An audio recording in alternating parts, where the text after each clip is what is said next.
Bem? Todo mundo firme e forte na paz? Que alegria poder estar compartilhando aqui um pouquinho algo do Senhor com vocês, né? Bom ver aqui a Glaucia, senti sua falta domingo, hein, mulher? Eu procurando, cadê a Glaucia? Glaucia não estava lá, senti sua falta. Dona Madalena, Aline, né? Que alegria ter vocês. A Belzinha, né? O Diego, a Ayla, a Carla, a Lu, a Sara, né? Todo mundo, gente, que alegria poder compartilhar, né? Da verdade que mudou a minha vida, gente. É a palavra da fé, quando ela entrou, né, na minha vida, ela mudou a minha história. Então, quando a gente para aqui, a gente fala um pouquinho, não é, sobre essas matérias, sobre essas verdades, a gente está falando sobre algo que de fato mudou um dia a minha história, né? E se mudou a minha história, também tem o poder de mudar todas as histórias, não é? Por isso que eu quero te encorajar mesmo a ser um participante dessa escola, você que, né, ainda não fez, né, ser um propagador dessa escola, você que já fez, porque a mesma palavra que mudou a sua vida, ela precisa continuar mudando a vida e a história das pessoas, amém? E hoje a gente vai ter a oportunidade de conversar um pouquinho, né, de forma bem rápida, bem abreviada. Afinal de contas, cada matéria na escola a gente fica 2 semanas estudando, né, passando pelos versículos bíblicos, mas a gente vai falar aqui em alguns poucos minutos sobre a matéria que eu dou já há algum tempo na escola, que ela é uma mescla, né, de algumas matérias, não é, do Rema, que aí entra justiça, entra realidades da nova criação, toca um pouquinho em doutrinas básicas, é um mix, né, preparados com muito carinho para edificar a sua vida, que é a história da redenção. E quando a gente fala, gente, sobre a história da redenção, nós estamos falando, né, sobre a nossa história. É por isso que nos dias que nós estivermos estudando, a gente vai começar lá em Gênesis, a gente vai começar lendo lá Gênesis capítulo de número 1. E o que eu acho tão interessante em Gênesis capítulo de número 1 é que quando a Bíblia fala sobre toda a história da criação, a Bíblia faz questão de trazer para a gente alguns detalhes que são importantes. E ali vai falando sobre Deus criando cada coisa no seu devido tempo e lugar. Quando você abre a sua Bíblia em Gênesis 1, você pode até tomar nota aí, e eu vou citando para a gente ganhar um pouquinho de tempo, tá bom?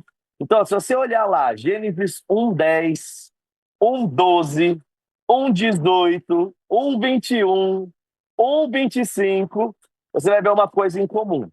Todas as vezes que Deus cria algo nesses dias, né, nos 5 primeiros dias, a Bíblia diz que Deus olha para tudo e fala: Uou, tudo isso que eu criei é bom. Deus olha para os luminares, para os planetas, para as plantas, né, para tudo aquilo que ele estava criando, ele fala: Ó, tudo isso é bom.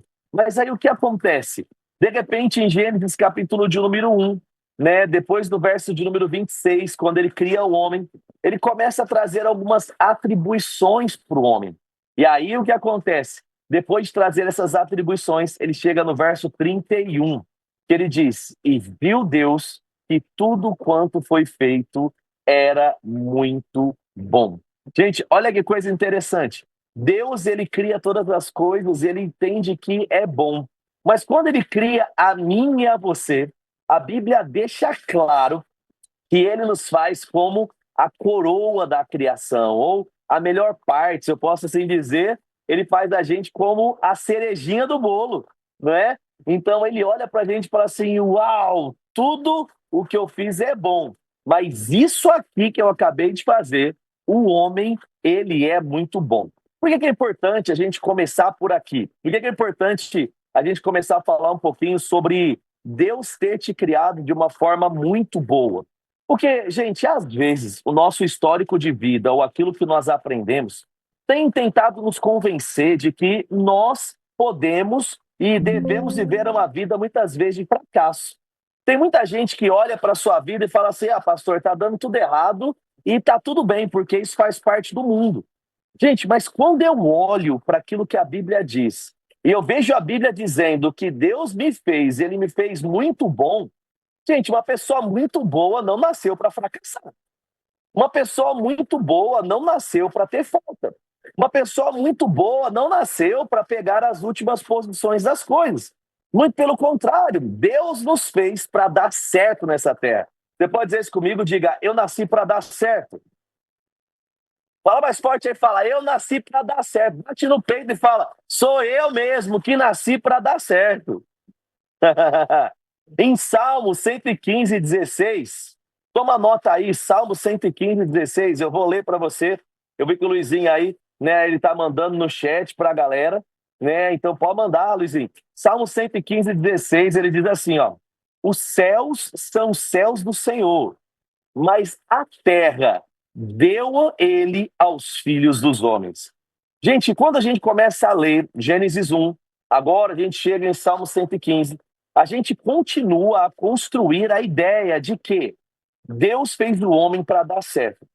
A Bíblia diz que os céus são os céus do Senhor, mas ele decidiu dar a mim e a você a terra.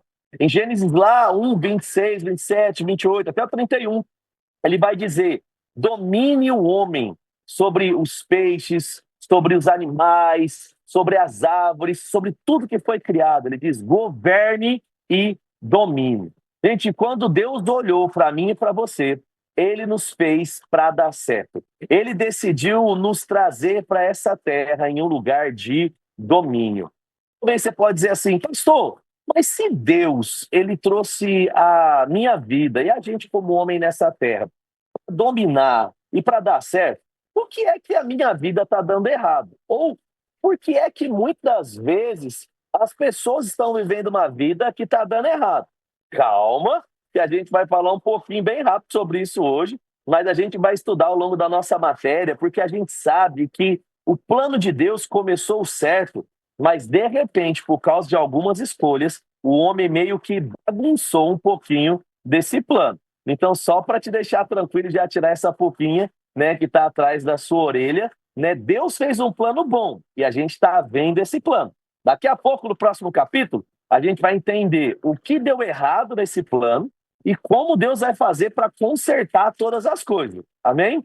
Em Salmos 8 agora, capítulo de número 8, no verso 4, né, até o 6, ele vai dizer algo que eu gosto muito desse texto. E ele diz assim, ó, Salmos 8:4. Quem é o homem para que dele te lembres? E o filho do homem para que o visites? Fizeste-o, no entanto, pouco menor do que Elohim.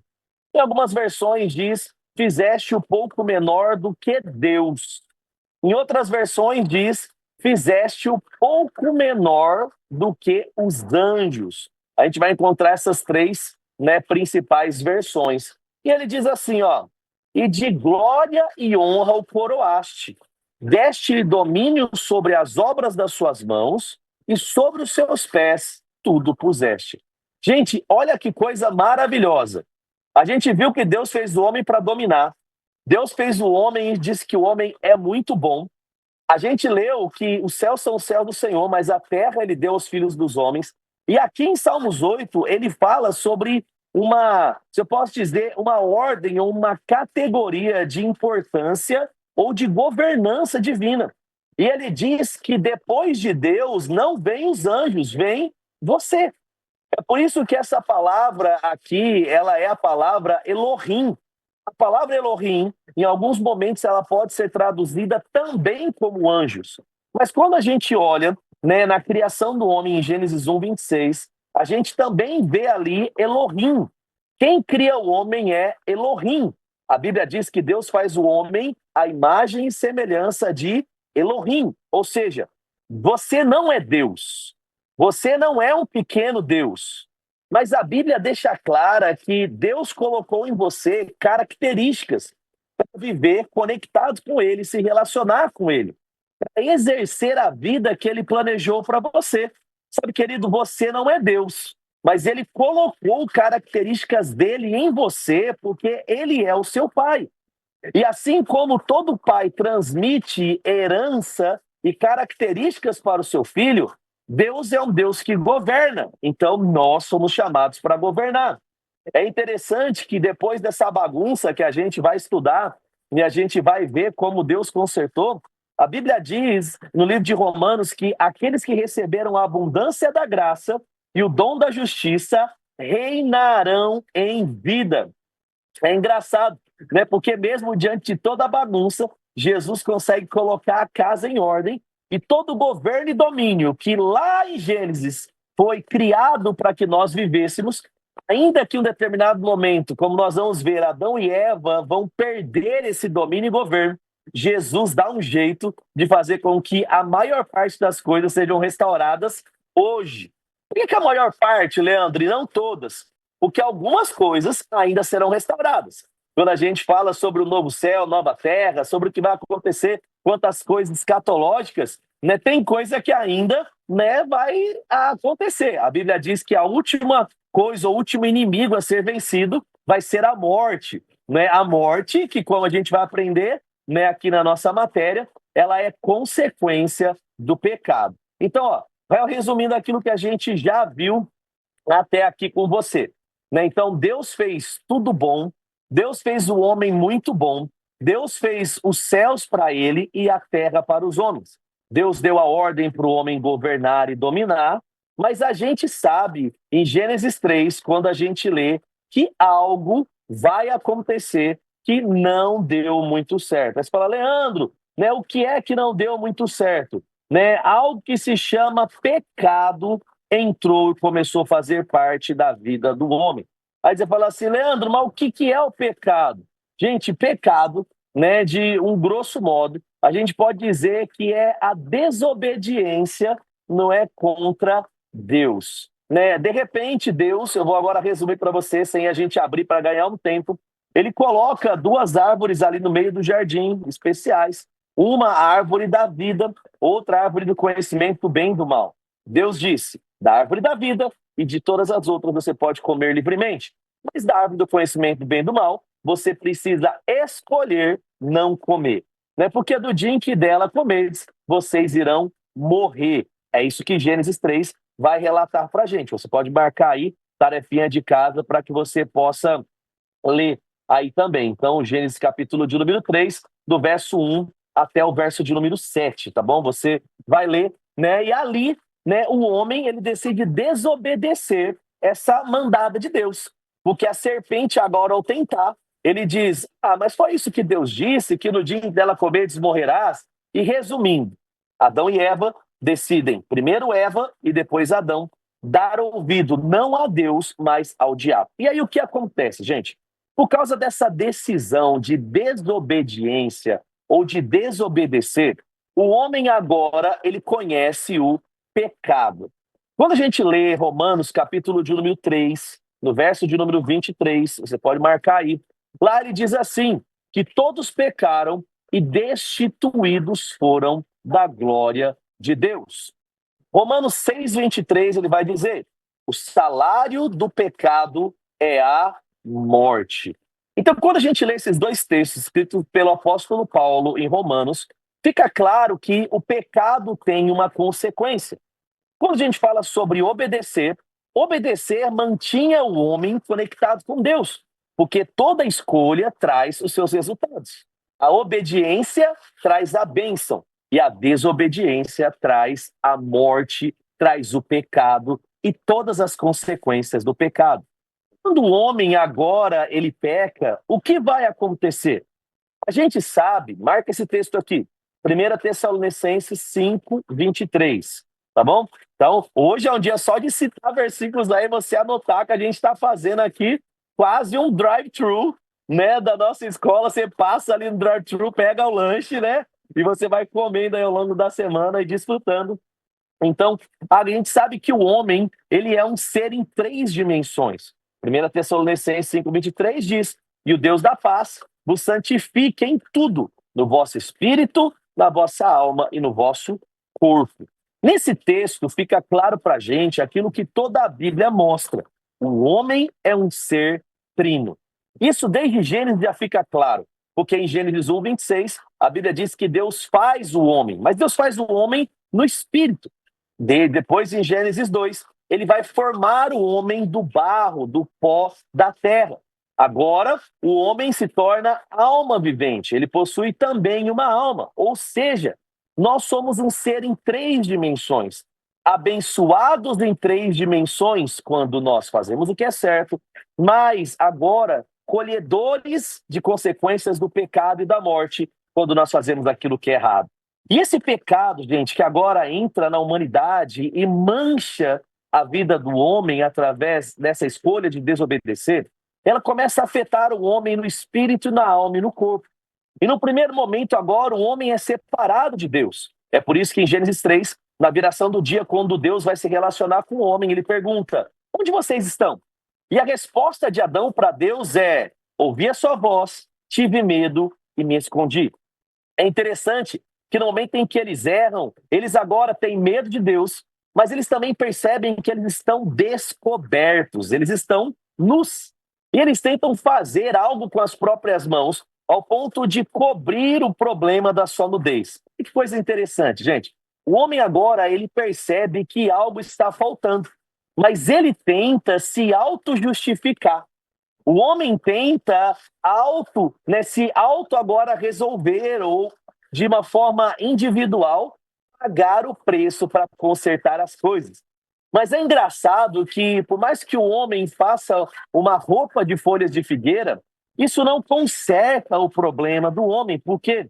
Porque é impossível, dado o tamanho da consequência do pecado, que o homem consertasse isso. Vai ficar muito claro, né, quando a gente lê a Bíblia, dizendo que sem derramamento de sangue não há remissão, perdão ou pagamento dos pecados. E porque o homem agora não consegue solucionar o seu problema, o pecado só vai avançando nas áreas da vida dele. O pecado agora se distancia de Deus do Espírito. O homem agora é separado, não é, na alma e no corpo também de Deus, porque eles são colocados para fora do jardim. E depois de 930 anos, Adão morre. Adão conhece a morte espiritual, que é a separação de Deus. Ele conhece agora a morte física, que é quando o espírito separado de Deus agora também manifesta algo na carne, ao ponto da carne não mais ser eterna. Você pode se perguntar: Leandro, por que você diz não mais ser eterna? Porque, gente, Deus fez o homem para ser eterno. Deus não fez o homem para morrer. Deus fez o homem para continuamente estar se alimentando da árvore da vida e viver a eternidade com ele. A consequência da obediência é a vida e da desobediência é a morte. Se o homem não tivesse desobedecido, nenhuma das consequências da morte teria vindo sobre o homem. Em João 8,34, diz assim, marca aí esse texto. João 8,34, ele diz: replicou-lhe também Jesus: em verdade vos digo que aquele que comete pecado se torna escravo do pecado. Gente, olha que coisa engraçada isso. O homem era servo de Deus, ele era conectado com Deus. Mas agora, por causa do pecado, ele se torna escravo do pecado. Por quê? Porque ele comete o pecado. Ele decide desobedecer. E aí, Leandro, você pode se perguntar: gente, e aí que o problema do homem só vai de mal a pior? Uma vez que o homem decide desobedecer a Deus, agora a doença, a enfermidade, a morte, a miséria, a maldição, irmão, tudo que é carregado começa a fazer parte do homem. Depois de alguns dias, a gente vai ver Caim matando Abel, né? A gente vê o homicídio entre irmãos, a gente começa a ver adultério, a gente começa a ver cidades como Sodoma e Gomorra tendo que ser destruída, porque o pecado, né, já estava multiplicando. A gente vê Deus precisando mandar o dilúvio, tamanho número de pecados que o homem estava cometendo.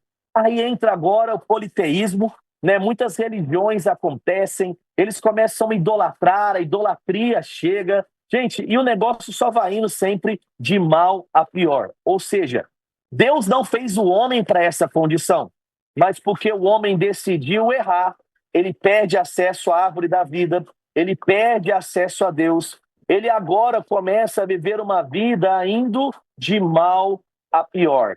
Só que Deus é tão bom. Você pode falar isso comigo? Diga assim: o meu Deus é tão bom. Não, fala de novo, irmão. Fala assim: fala, o meu Deus é tão bom. Fala, ele não abandona a minha vida. Aleluia. Gente, ele é tão bom, mas Deus, ele é tão bom que no exato momento onde ali acontece esse pecado e esse erro, Deus já libera uma profecia. A gente chama esse texto de proto-evangelho, que é a primeira menção de Jesus como Salvador.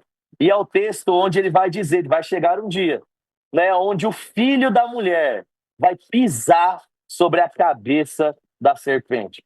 Ele fala, ó, vai acontecer até que ela vai ferir o calcanhar, mas ele vai pisar, ele vai esmagar, ele vai destruir. Meu irmão, não sei se você fica feliz, mas eu fico demais feliz com isso.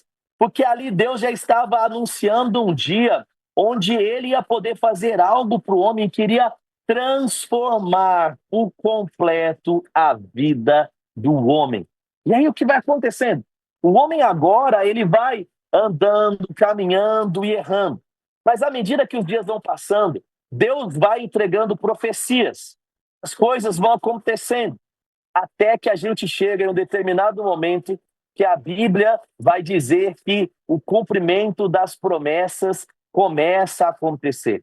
A gente chega num determinado momento onde agora tudo está pronto e a gente vai ver Jesus vindo. A gente vai ver aquele Jesus que Deus profetizou lá em Gênesis. Agora ele vai se manifestar em carne, ele vai vir através de mulher, né? Filipenses capítulo de número 2 vai dizer que o verbo se fez carne, né, e habitou entre nós. Ele deixa, de fato, a sua glória, ele deixa o seu lugar em Deus, né? Ele vai mesmo dizer em Filipenses 2:5, tende em vós o mesmo sentimento que houve em Cristo Jesus, no qual, sendo Deus, não julgou por usurpação ser igual a Deus, mas se esvaziou. Olha que coisa linda. E ele diz, assumindo a forma de servo, tornando-se semelhança de homens em figura humana. Reconhecido em figura humana, a si mesmo se humilhou, tornando-se obediente até a morte de cruz.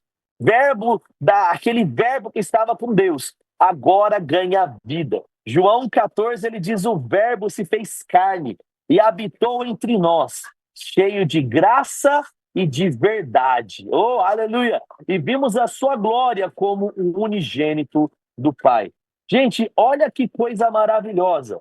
Jesus agora, na plenitude dos tempos, é o momento onde a Bíblia diz que ele vem. Ele agora se identifica conosco. Você diz, Leandro, mas por que era importante que Jesus viesse em carne? Nas aulas a gente vai ler um monte de versículos sobre isso. Mas só para você entender, gente, o homem pecou.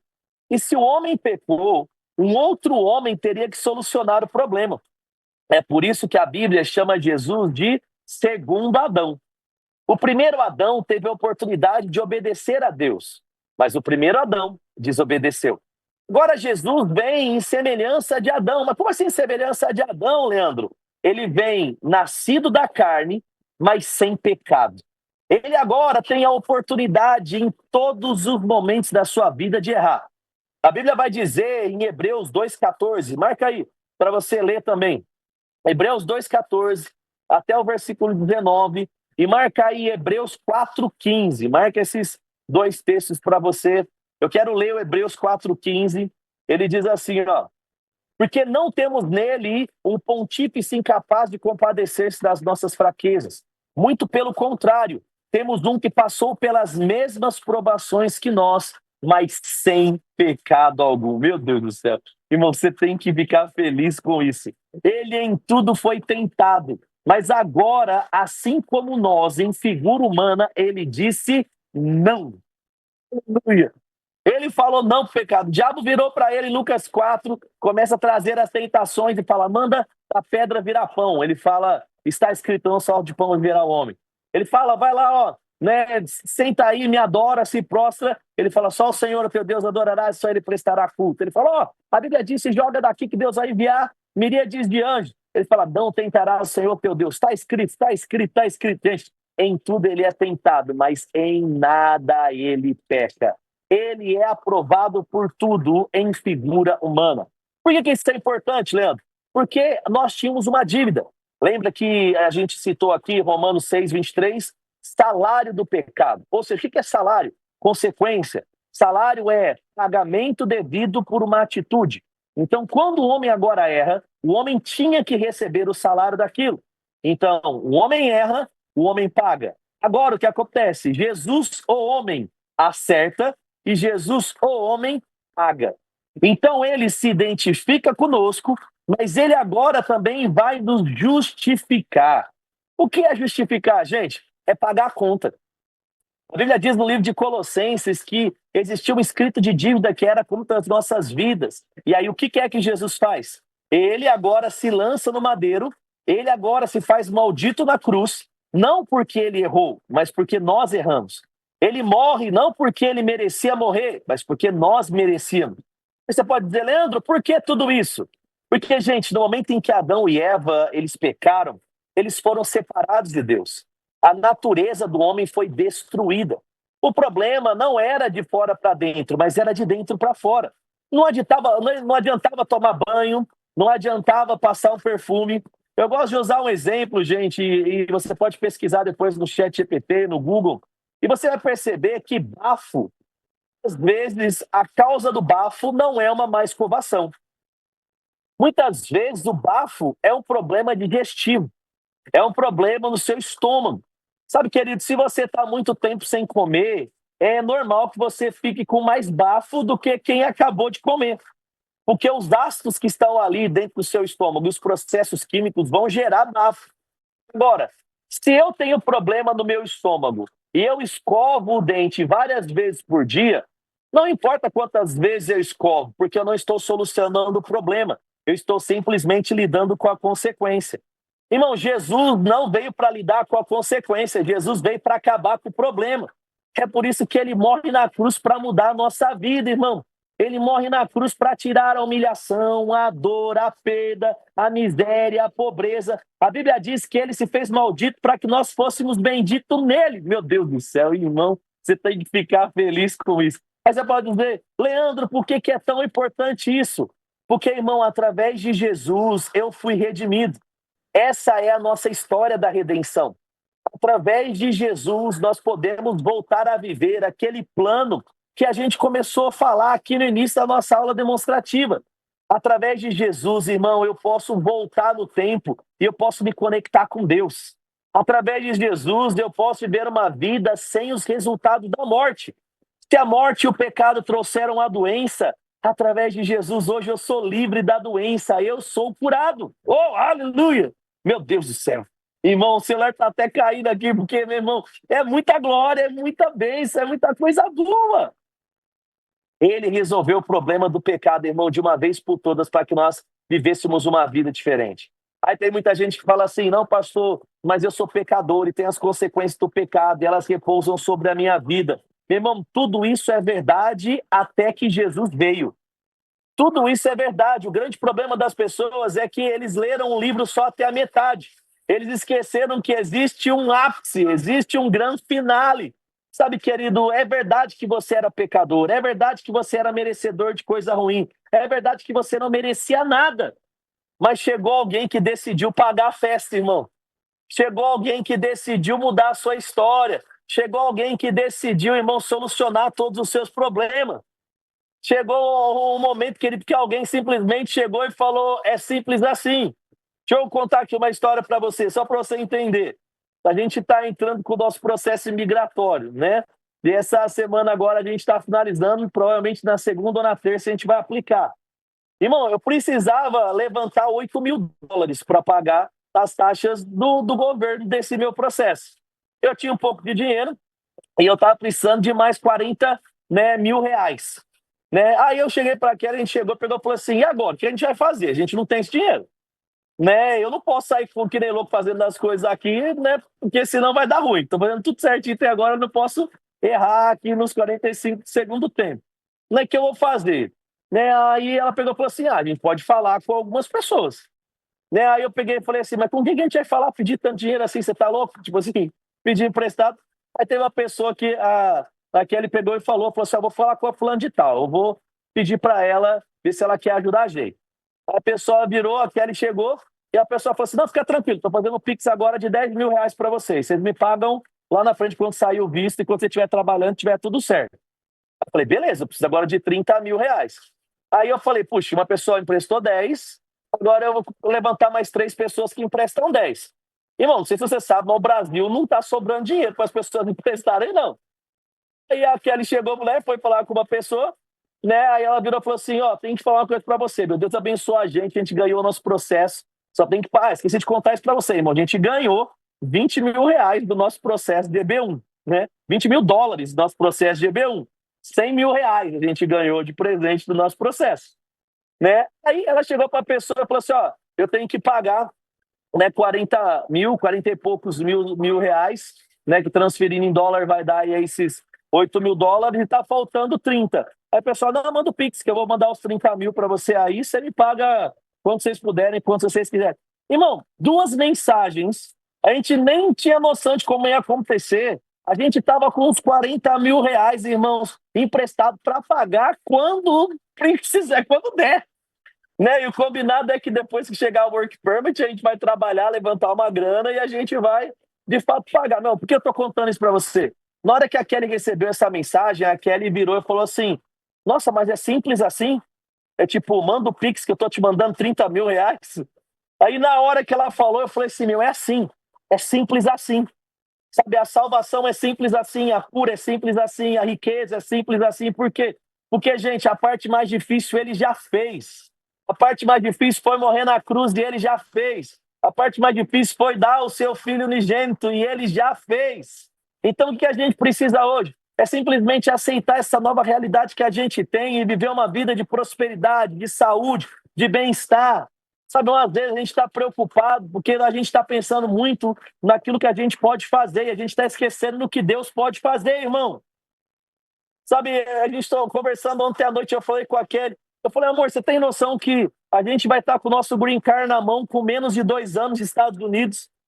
Eu falei, você tem noção o que é isso? Eu falei, você tem noção o que é que Deus está fazendo? Eu falei, você tem noção dos milagres que estão acontecendo? Sabe, irmão, eu falo para você, se a gente crê, Deus pode fazer além daquilo que a gente espera.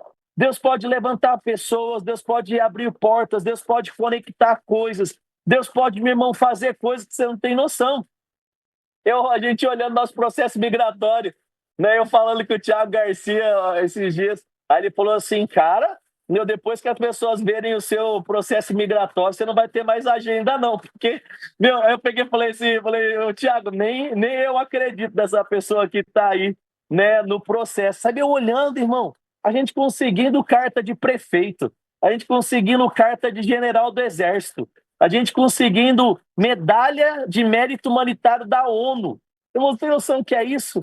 Né? Deus conectou a gente com pessoas. Tem uma medalhinha, irmão, com o símbolo da ONU e tem um negócio que o meu nome lá. O Leandro fez coisas, né, que a ONU reconhece que mudaram o Brasil. Meu irmão, olha que coisa louca. Você fala assim, é mérito do Leandro? Irmão, de forma alguma é só mérito do Leandro. Existe uma graça, existe uma bondade, existe um Deus que abre portas, existe um Deus que conecta pessoas, existe um Deus que faz além da medida. Sabe? E eu estou falando tudo isso para te animar, irmão, no dia de hoje. Eu estou querendo te animar a não aceitar viver menos do que Deus te chamou para viver, querido. Eu quero te inspirar a viver a plenitude de todas essas coisas. Talvez você fale assim, pastor, mas eu não estou entendendo quase nada. Sabe, nas aulas a gente vai entender mais. Se você já é graduado, eu encorajo você a assistir umas aulas que você pode esse ano. Conecta no Zoom aí, você vai aluminar, entra lá, participa, assiste. Porque deixa eu falar uma coisa para você, irmão. Quantas vezes eu já fiquei triste porque eu estava esquecendo daquilo que eu já sabia. Sabe, não é sobre não saber, às vezes é sobre esquecer. Às vezes, irmão, é sobre você estar tão mergulhado nas emoções que tudo que o seu corpo e a sua alma quer fazer é chorar. Irmão, eu não vou mentir para você, não. Já teve dias aqui nessa América, nesse 1 ano e meio, que eu chorei bravo. Né? Teve um dia que eu não tinha nem força, só para contar isso aqui para você, passar para a Josi. Né? Esses dias atrás, eu falando com Deus, né, sobre coisas do meu coração, né, e eu me abrindo com ele, falando, Senhor, mas é isso e aquilo e tudo mais, né, algumas dificuldades, a gente tentando fazer tudo nos mínimos detalhes né, para não errar, para não dar mancada, não fazer nada.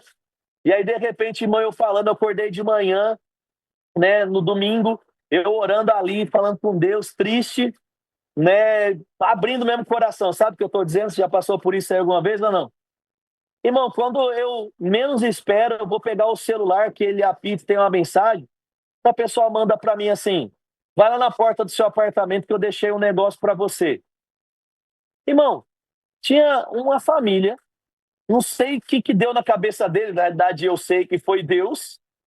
Deus sabendo que eu ia falar com ele no domingo, Deus já sabendo que eu ia chorar as pitangas com ele. Essa família faz uma cesta e escreve, né, uma carta pra gente com um monte de coisa gostosa, falando coisas que eu estava conversando com Deus, irmão. Falando coisas, não é, que Deus sabia que a gente estava passando e ninguém sabia, irmão. Olha que coisa louca. Antes de eu falar com Deus no domingo de manhã, numa sexta, no sábado, Deus já tinha falado com a pessoa foi lá na minha casa, levou a cesta na minha porta. O que eu estou querendo falar para você, irmão? Tem uma vida que a gente pode viver onde a gente não está sozinho. Essa redenção nos deixou próximos de Deus como um amigo, o Espírito Santo como auxiliador em todas as coisas. Então, deixa eu só resumir aqui para passar para a Jô, senão eu vou ficar falando a noite inteira aqui, irmão. Sabe, existe um Deus, querido, que através de Jesus quer mudar a nossa história. E a gente precisa parar de ser bobo e viver aquém daquilo que ele tem pra gente. Então, para de aceitar miséria na sua vida, irmão. Para de aceitar coisa quebrada. Para de aceitar coisa faltando. Para de aceitar processos sendo abortados. Para de aceitar a sua alma e a sua carne vencendo a sua vida. Irmão, chegou uma hora nesses últimos dias da gente viver a plenitude daquilo que Jesus fez na cruz do Calvário e depois do Santo dos Santos, querido, através da sua ressurreição, entregando a vida dele no nosso lugar, irmão. Chega de pobreza, chega de doença, chega de falta, chega de dor, chega de desespero. Se for para chorar, vai chorar de alegria, irmão, porque a gente não vai mais esquecer daquilo que nós somos. Nós não vamos esquecer daquilo que ele fez, irmão. Então, como eu falo para você, a gente sabe, mas a gente esquece. Então, que no dia de hoje você lembre. Amém? Que você possa sair desse Verbo Connect hoje, né? Se você ainda não fez a sua matrícula, faça. Se você estava na dúvida, pelo amor de Deus, irmão, faz logo esse negócio. Pastor, só tem dinheiro para matrícula. Irmão, faz a matrícula. Não tem dinheiro nem para matrícula. Então, crê que Deus vai mandar para você, irmão. Deus vai dar emprego, Deus vai dar hora extra, Deus vai fazer milagre, Deus vai pagar mais. Deus vai mandar, se precisar, o passarinho levar dinheiro na sua porta, no bico. Irmão, Deus levou peixe com dinheiro na boca, Deus levou comida no corpo. Meu irmão, Deus pode até falar aqui no contexto de Flórida. Deus pode fazer um jacaré levar os dólares que você precisa, irmão. Deus usa o bicho disponível na estação e no local, amém? Aleluia, irmão. Não limite o poder de Deus e a grandeza dele. Oh, aleluia! Eu estou feliz demais. Então, é um pouquinho disso e muito mais que a gente vai falar, né, nos nossos dias de história da redenção. Gritei pra caramba aqui, irmão, mas é porque eu estou empolgado, né? Não foi nem uma aula, foi uma pregação com empolgação, com testemunho, com tudo só para tocar a sua vida, amém? Glória a Deus. Então, meu tempo acabou aqui. Espero, de fato, ter tocado a sua vida, ter te inspirado, né, ter te levantado e ter te animado, querido, para viver a plenitude daquilo que Deus tem para você. Amém? Glória a Deus. Eu queria só passar para Jô fazer uma oração por você. Posso? Amém? Então, eu quero colocar a vida de cada um que está aqui. Senhor, eu sei que as palavras, elas nunca são lançadas ao vento, elas sempre vêm em ocasião oportuna. Eu estou aqui, Pai, diante de pessoas que já fizeram escola, já fizeram, né, escola ministerial, outros que ainda que não fizeram, mas essa palavra, Pai, ela é a mesma para todos, e ela funciona para todos. Então eu oro mesmo para que essa palavra venha a ser o socorro bem presente na estação de cada um, animando, inspirando, corrigindo, levantando, Pai. Que a gente, a começar de mim, possa sair diferente depois desse Verbo Connect. Que a gente saia daqui, Pai, para viver a plenitude daquilo que o Senhor planejou e nada menos daquilo que o Senhor planejou. Obrigado por recursos chegando, por portas abertas. Obrigado por tudo dando certo. No nome de Jesus, amém. Amém, gente? Love, love you, love you, love you. Tá com você aí, Jô.